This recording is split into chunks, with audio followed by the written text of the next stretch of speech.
பிழை செய்தார் ஜூக்கர்பெர்க். இந்தியாவிடம் மன்னிப்பு கோரினார் மெட்டா அதிகாரி. 2024ஆம் ஆண்டு நடைபெற்ற தேர்தலில் இந்தியா உட்பட பல்வேறு நாடுகளில் ஆட்சியில் இருந்த ஆட்சியாளர்கள் மீண்டும் மக்களால் தேர்ந்தெடுக்கப்படவில்லை என்று மெட்டா நிறுவனத்தின் தலைவர் ஜூக்கர்பெர்க் கூறியிருந்தார்.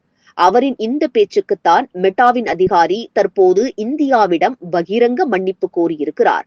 இந்தியாவில் பிரதமர் நரேந்திர மோடி தலைமையிலான தேசிய ஜனநாயக கூட்டணியை மக்கள் 2024ஆம் ஆண்டு நடைபெற்ற தேர்தலில் மீண்டும் தேர்ந்தெடுத்துள்ள நிலையில் ஜூக்கர்பெர்க் தவறான தகவலை பதிவு செய்திருப்பதாக மத்திய அமைச்சர் அஸ்வினி வைஷ்ணவ் சுட்டிக்காட்டியிருந்தார்.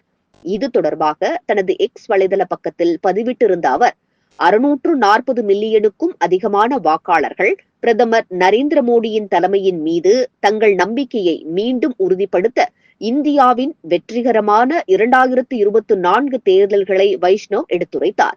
800 மில்லியன் மக்களுக்கு இலவச உணவு, 2.2 பில்லியன் தடுப்பூசி மருந்துகள் மற்றும் தொற்று நோய்களின் போது சர்வதேச உதவி போன்ற இந்திய அரசின் முன்முயற்சிகள் மோடியின் தீர்க்கமான 3வது வெற்றியின் பின்னணியில் முக்கிய காரணிகளாக இருப்பதாக அஸ்வினி வைஷ்ணவ் பாராட்டினார். எனவே மெட்டா ஜூக்கர்பெர்க்கின் தவறான தகவலை பார்ப்பது ஏமாற்றம் அளிக்கிறது என்றும் உண்மைகளையும் நம்பகத்தன்மையையும் நிலைநாட்டுவோம் எனவும் தனது எக்ஸ் பக்கத்தில் குறிப்பிட்டிருந்தார்.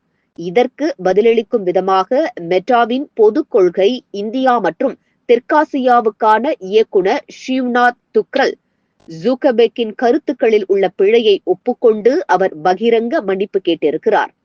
2024 தேர்தல்களில் பல பதவியில் உள்ள கட்சிகள் மீண்டும் தேர்ந்தெடுக்கப்படவில்லை என்ற மார்க்கின் கருத்து பல நாடுகளுக்கு உண்மையாக இருக்கிறது. ஆனால் இந்தியாவிற்கு அல்ல. இந்த கவனக்குறைவான தவறுக்கு நாங்கள் மன்னிப்பு கேட்க விரும்புகிறோம். மெட்டாவிற்கு இந்தியா நம்ப முடியாத அளவுக்கு முக்கியமான நாடாக உள்ளது.